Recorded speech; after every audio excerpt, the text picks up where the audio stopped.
공룡이 뛰어날도 중생대 백악기 때 경상도에 호수가 되게 많았어요. 각각의 도시가요, 요새처럼 분지 도시이긴 하지만 고대 지중해 세계를 통일한 로마 같은 경우도요, 에르투리아인들한테 뭐 막 그리스인들한테 뭐 배우고 이런 식으로 다양한 선진 기술을 배우다가 국력이 강해지만 다른 지역으로 정복을 나가는 거죠. 춘추전국 시대를 통일한 진나라의 수도 함양도, 초안대전에 승리한 한고조 유방의 한나라의 수도도 광복 이후에 한반도를 대표하는 제조업 도시가 경주입니다. 백제가 통일을 했어도, 고구려가 통일을 했어도요, 이렇게 홍어를 발효시켜줘서 시간이 지나도 홍어 고기는 상하거나 썩지 않게 된 겁니다.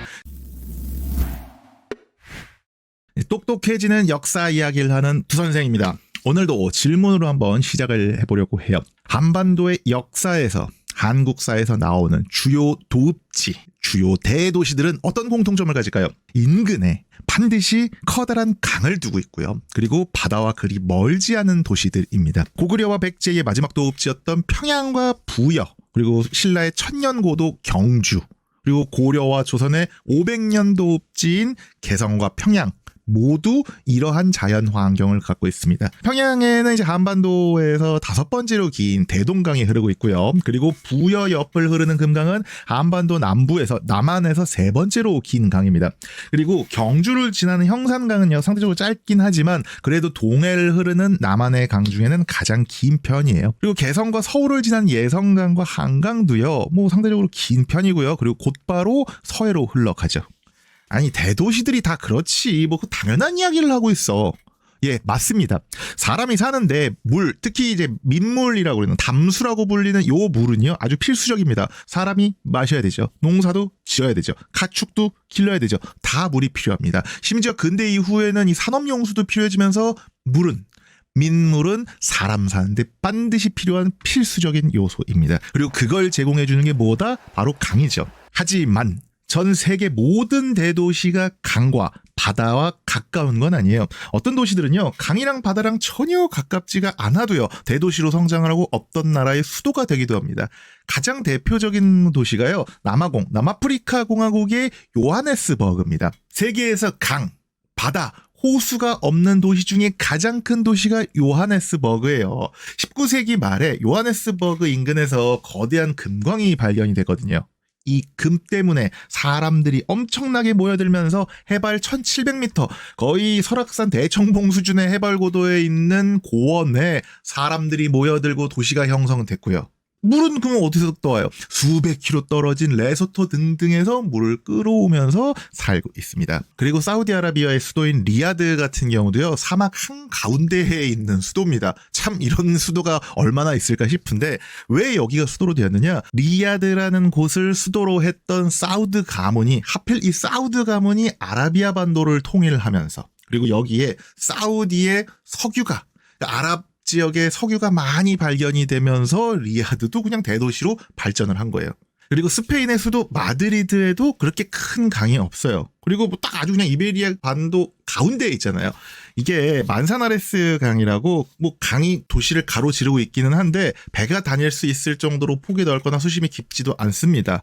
제가 봤을 때는 유럽의 주요 수도 중에 이렇게 큰 강이 없는 도시는 마드리드뿐일 겁니다. 이건 왜 그러느냐? 스페인 제국을 이제 아버지인 카를 5세에게 물려받은 펠리페 2세가요, 이베리아 반도 한 가운데에 그냥 마드리드가 거기 있다고 수도로 정해요. 그러니까 기본적으로 이베리아 반도, 그러니까 스페인이 하나의 왕국을 오랫동안 지속한 게 아니라 뭐 아라곤, 카스티아 등등의 나라들이 연합하고 이렇게 동군 연합으로 합쳐지다 보니 이거는 좀 뭔가 이베리아 반도 가운데에서 행정적으로 군사적으로 뭔가를 좀 통제해야겠다 싶어서 거기다가 그냥 수도해라고 해놓고 인위적으로 키운 도시입니다. 이 비슷한 사례는요, 튀르키예의 수도 앙카라도 그렇고요. 튀르키예의 수도는 이스탄불 아닙니다. 앙카라도 그렇고요. 그리고 멕시코의 수도 멕시코 시티도 굉장히 비슷한 환경이에요. 멕시코 시티 같은 경우에는 그 이전에 있었던 아스텍 제국은 호수 위에 도시를 지었는데 그 호수가 나중에 다 말라버려요. 그럼에도 불구하고 멕시코 고원 가운데에 있어서 계속 지금까지도 그냥 수도로 이어지고 있죠. 모든 도시가요, 다 똑같은 자연 환경을 갖고 있는 것도 아니고요. 모든 도시가 발전하는데 다 같은 과정, 역사적인 과정을 거치는 것도 아닙니다. 그렇다면 그러면 그 나라의 주요 도시들이 어떠한 자연환경적, 지리적 특성을 가지고 있느냐, 공통점을 가지고 있느냐도 그 나라의 자연환경, 그 나라의 역사가 어떠했는지를 보여주는 거겠죠. 우리나라 도시 대부분이 강 근처에 만들어진 이유는요, 강 근처 말고는요, 여기 사람 살 곳이 별로 없어서 그렇습니다. 이게 또 산 얘기를 해야 될 것 같은데, 한반도의 70%가 산지입니다. 뾰족뾰족한 산에, 설악산 대청봉 정상에 수백만 명이 살아갈 수는 없잖아요. 당연히 힘들겠죠. 어느 정도 평지여야 많은 사람들이 모여서 농사도 짓고 교류도 하면서 상공업도 영위할 수가 있는 거잖아요. 그 대표적인 곳이 중국에는 화북평원.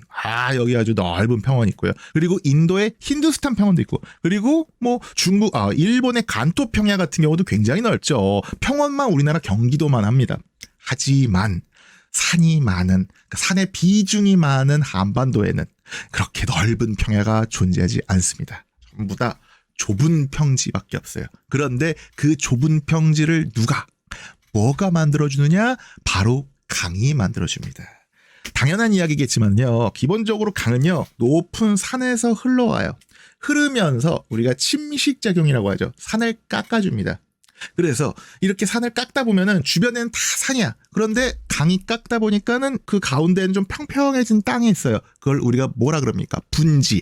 특히나 침식 분지라고 부르지 않습니까? 그런데 한반도에서 역사적으로 그동안 커왔던 전통 도시들은 대부분 다 뭐냐면요, 침식 분지예요. 물론 이제 인천, 부산 이런 데는 침식 분지 아닌데요. 맞습니다. 여기는 근대 이후에, 개항 이후에 개발된 도시라서 사실상 이제 그런 자연환경과 조금 예외적인 부분이 있긴 한데, 하지만 조선 팔도의 중심 도시를 한번 보자고요. 평안도의 평양, 대동강 유역에 있고요. 안주, 청천강 유역에 있습니다. 경상도의 경주, 형산강 유역, 상주, 낙동강 유역에 있고요. 전라도의 전주는 전주천, 여긴 사실상 동경강, 망진강, 호남평야 바로 앞에 있는 곳이고요. 그리고 나주, 영산강, 충청도의 충주, 남한강, 청주, 금강 유역에 있습니다. 특히나 제가 충청도의 전통 도시들의 지형도를 한번 가져와 봤어요. 차령산맥과 소백산맥 사이에 남한강 상류가 만든 제천분지, 충주분지, 금강이 만든 진천분지, 미호분지, 이게 청주 말하는 거예요. 미호분지, 대전분지. 이 대부분 다 분지형 되잖아요. 물론 여기에 논산이랑 호남평야를 분지로 볼 거냐?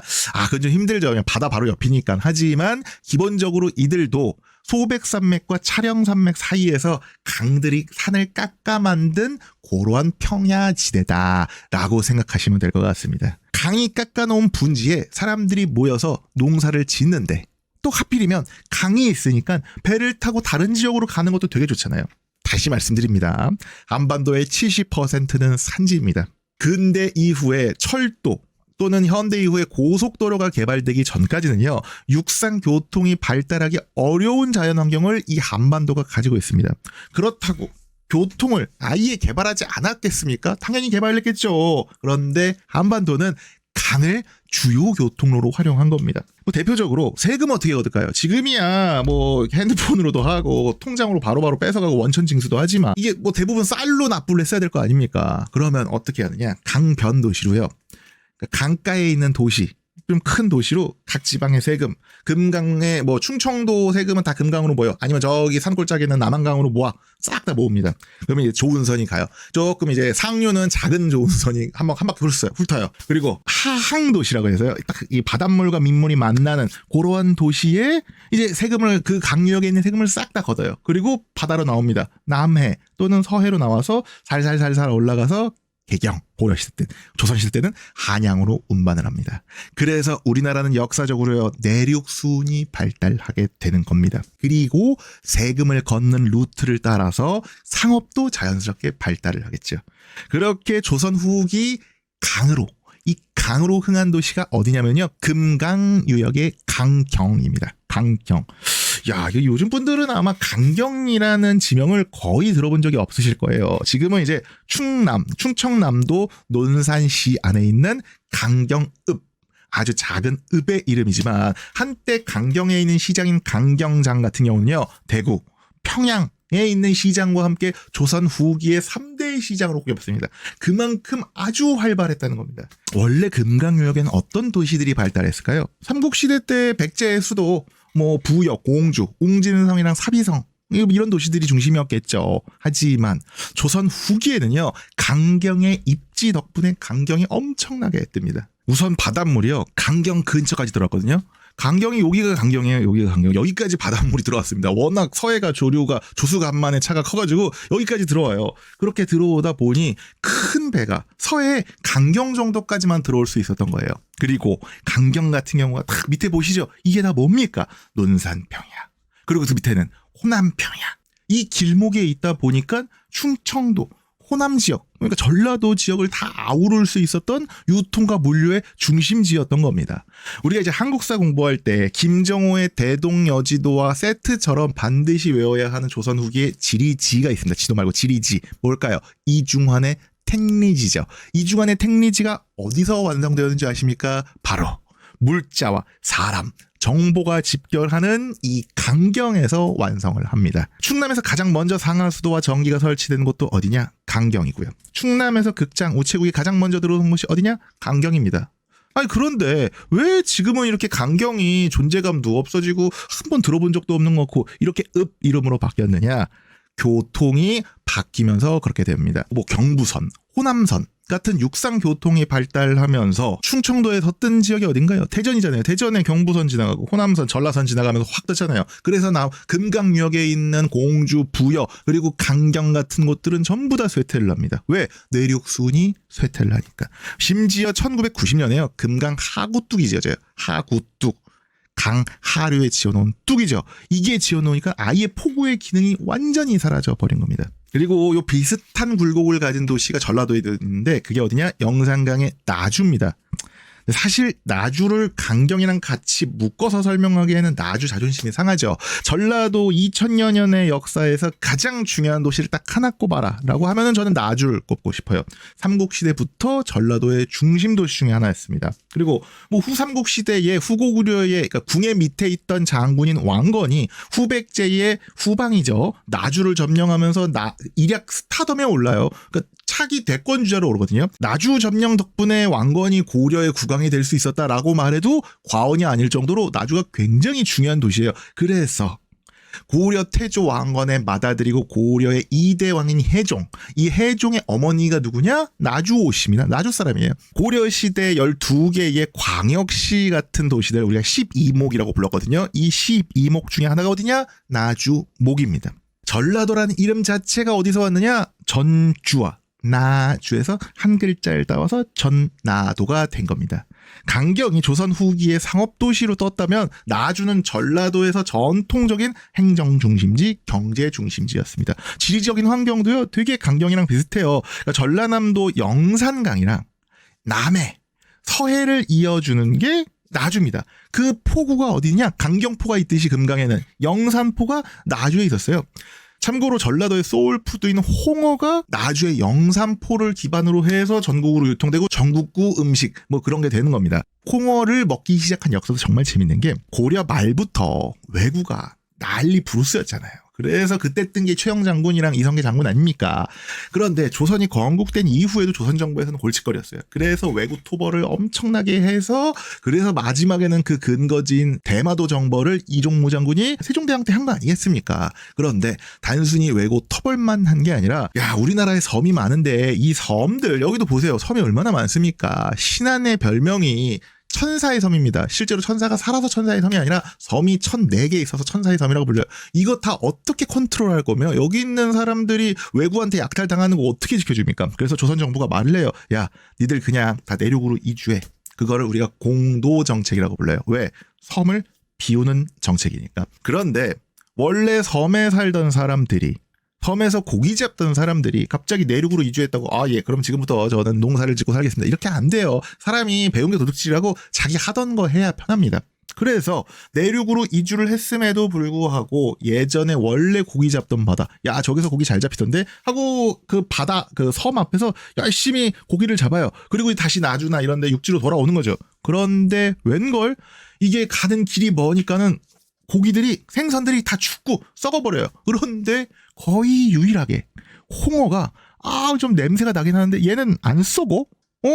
또 막상 잘라먹으니까 먹을 수도 있네. 먹을만 하네. 약간 중독성 있네.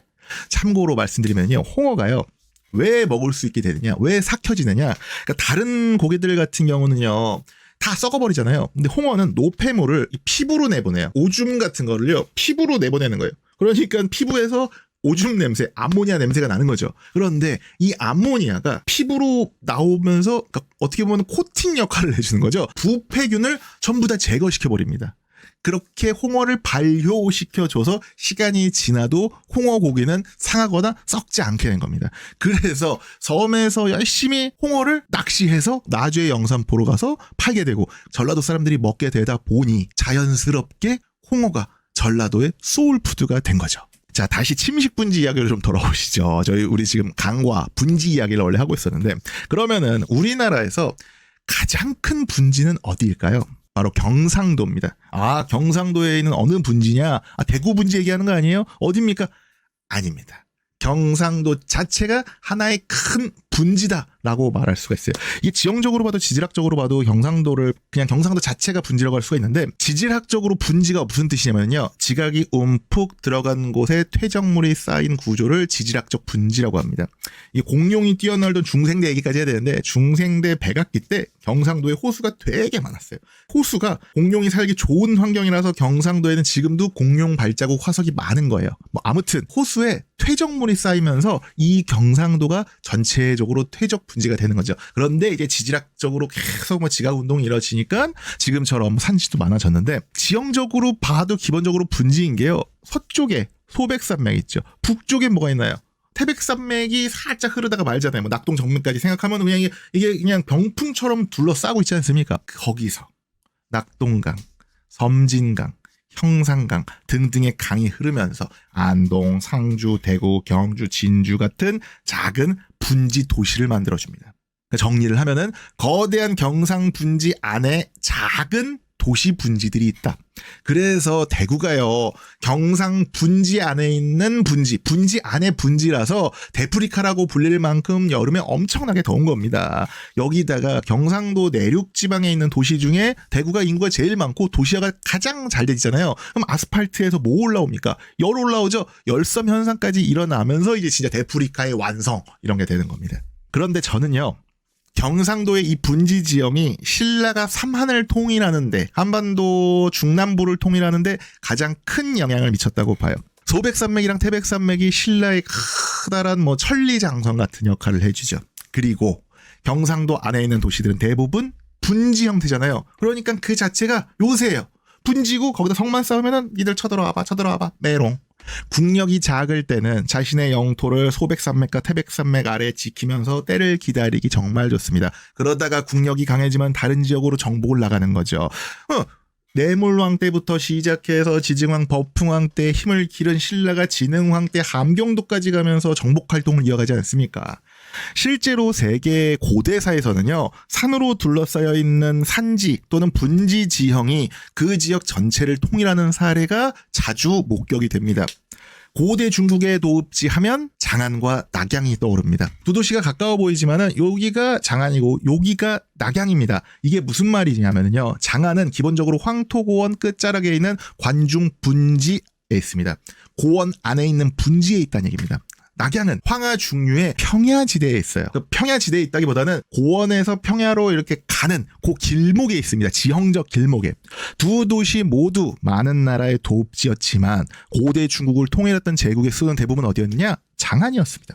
춘추전국 시대를 통일한 진나라의 수도 함양도 여기 있었고요. 초안대전에 승리한 한고조 유방의 한나라의 수도도 장안. 남북조 시대를 끝낸 수나라, 당나라의 수도도 다 장안, 모두 다 이 관중 분지에 있었습니다. 사실 여기가 고대 중국의 이 중원관으로 봤을 때는 서쪽에 약간 치우쳐져 있는 부분이 있어요. 완전 생 가운데가 아닙니다. 그럼에도 불구하고 이 관중 지역은 힘이 약할 때는 주변 관중에 있는 산, 왜 관중이라고 불리겠습니까? 산에 있는 관 가운데 있으니까 거기에 딱 이렇게 기대가지고 틀어박혀 있다가 그렇게 에네르기파를 모으고 기회가 생기면 바로 평야로 내려가가지고 정복 정복 통일. 여기뿐만이 아니라 고대 지중해 세계를 통일한 로마 같은 경우도요. 산지가 많은 이탈리아 반도에서 시작됩니다. 이탈리아 반도가 아펜니노 산맥이 우리나라 백두대간처럼 흐르는 산이 많은 지역 아니겠습니까? 로마도요. 처음에는 에루투리아인 무슨 삼리움족 침략 엄청나게 받았어요. 근데 산지를 바탕으로 숨어서 전투력을 막 끌어올려요. 그리고 에루투리아인들한테 막 그리스인들한테는 배우고 이런 식으로 다양한 선진 기술을 배우다가 결국에는 기회가 왔을 때 이 지중해 전체를 통일해버리고 지금 유럽의 뿌리 같은 제국이 되지 않습니까? 물론 신라가 당나라나 로마랑 비교하기에는 무리가 있죠. 하지만 분명히 이 산지가 많은 분지 지형의 신라 경상도가 그러한 역할을 했을 것이다 라는 비유적인 차원에서 말씀을 드리는 거예요. 그리고 경상분지 안에서요. 낙동강도 신라 발전에 굉장히 큰 역할을 했다고 저는 생각을 해요. 낙동강이요. 한반도에서 압록강과 두만강 다음으로 세 번째로 긴 강이에요. 그런데 압록강이랑 두만강은 보통 우리가 국경선 역할을 하지 생활 환경의 터전으로 생각하지 않잖아요. 그렇게 생각했을 때 생활 터전으로 활용되는 강 중에는 한반도에서 가장 긴 강이 낙동강입니다. 그리고 지류도 많아요. 그러니까 다양한 물줄기 있죠. 이 물줄기가 많은 게 진주 지나서 낙동강이랑 가는 게 남강이죠. 합천 지나서 가는 게 환강입니다. 포항, 대구 지나서 낙동강으로 가는 게 금호강입니다. 유역 면적으로 봤을 때는 한강 다음으로 넓습니다. 각각의 도시가요. 요새처럼 분지 도시이긴 하지만 도시들이 대부분요. 낙동강 유역에 있어서 교류하기가 좋습니다. 김해에 있는 금관가야가 진흥왕 때 신라에 항복하거든요. 그런데 금관가야의 왕족은요. 신라 왕족 진골 대우를 받습니다. 이게 왜 그러느냐. 물론 신라가 낙동강 유역에 수도가 있지는 않지만 기본적으로 낙동강 유역으로 진출하면서 지리적으로 가까운 금관가야를 그만큼 대우해줬다라고 해석할 수도 있겠죠. 물론 김해는 동북아시아 그 당시 고대 해상무역의 요충지기도 하다 보니까 더 잘 대해준 그런 것도 있겠죠. 그렇게 흡수된 금관가야의 왕족은요. 그 이후에 김무력, 김유신 등등 신라의 통일전쟁 과정에서 아주 맹활약하게 되는 겁니다. 그리고 지금 경주 얘기도 제가 살짝 했는데요. 경주가 지금 한반도에 있는 옛 수도들 중에요. 가장 치우쳐져 있긴 합니다. 그런데 여기 지리적인 장점이 분명히 있어요. 이게 제가 지난 시간에 했던 내용이랑 좀 비슷한 내용인데 울산 쪽에요. 추가령 구조국이랑 비슷한데 좀 작은 단층대, 지구대들이 몇 개 있어요. 형산강 지구대라고도 하고, 양산 단층대, 울산 단층대 등등이라고 불리는 요 지구대들이, 단층대들이 있는데, 이게 왜 생겼느냐? 또 지난 시간 얘기지만, 일본 열도가 유라시아 대륙에서 쪼개지면서, 동해가 확장되면서 백두대간이 들어 올려졌다는 얘기를 드렸죠. 이렇게 되면서, 한반도 남동쪽 끝에도 살짝 그냥 금이 갔다. 금이 간 게 이런 것들이다 라고 이해를 하시면 됩니다. 왜냐하면 이것도 또 설명하려면 굉장히 복잡한데 그냥 인문학적으로는 요 정도만 이해를 하시면 돼요. 이렇게 살짝 금이 갔는데 이게 사람이 사는 데는 어떤 영향을 미치느냐. 단층대가 경주에 분지 지형을 만들어줘요. 다른 데가 다 산지야. 근데 여기가 살짝 쪼개지면서 안에가 침식작용이 일어나고 그러면서 여기 분지 지형을 만들어줘요. 그리고 자 북쪽에서부터 포항, 경주, 울산, 양산 등을 이어주는 교통로도 만들어줘요. 그리고 이게 살짝 찢어지면서요. 포항, 울산에 이 만을 만들어줘요. 사실 기본적으로 동해가요. 서해나 남해에 비해서 해안선이 단순한 편이에요. 그래서 여기에 항구가 들어서기가 좀 힘들거든요. 그런데 이 지역에는 단층대, 지구대들이 열곡대 같은 게 생기면서요. 그것 때문에 여기에 많이 영일만과 여기 울산만 이건 좀 작지만 하지만 요런 게 거센 파도를 막아주면서 포항이랑 울산에는 큰 항만이 들어설 수 있게 돼요. 항구가 들어설 수 있게 됩니다. 그리고 광복 이후에 한반도를 대표하는 제조업 도시가 이거 바로 포항과 울산에서 성장을 하는 겁니다. 그런데 지리적으로 포항과 울산 사이에 있는 도시가 어딘가요? 경주입니다. 경주에 건국된 이 신라는요. 울산 항 등을 통해서 중국, 가야, 일본 등을 잇는 남해 무역로에도 참여를 할 수가 있고요. 그리고 고구려와 일본 등등을 잇는 동해 무역로에서도 참여할 수 있게 되었습니다. 이렇게 들으니까 이제 신라의 삼한 통일이 조금은 그럴듯해 보이지 않습니까? 물론 제가 한 해석이요. 사후 분석이에요. 죽은 다음에 분석이 아니라 일이 다 벌어지고 나서 한 분석입니다. 통일을 하고 보니까 신라에도 이런 지리적인 저력이 있구나. 그러니까 지리적으로 봤을 때 무조건 신라가 통일할 수밖에 없었다라고 제가 말씀드리는 게 아니에요. 그런 결정론적인 그런 게 아닙니다. 백제가 통일을 했어도 고구려가 통일을 했어도요, 이것보다 더 다양하고 많은 지리적인 분석 할 수 있습니다. 그러나 한반도의 끄트머리에 있었던, 그리고 산만 잔뜩 있었던, 그리고 가장 문화적으로 경제적으로 정치적으로 뒤처졌던 나라였던 신라가 어떻게 경쟁에서 승리할 수 있었을까에 대한 분석 중에 그냥 당나라 끌어들여가 나당 동맹 덕분에 승리했어요 가 아니라 이러한 경상도의 지리적인 지정학적인 장점, 강점도 있었다 정도로 이번 영상 이해해 주시면 감사할 것 같습니다.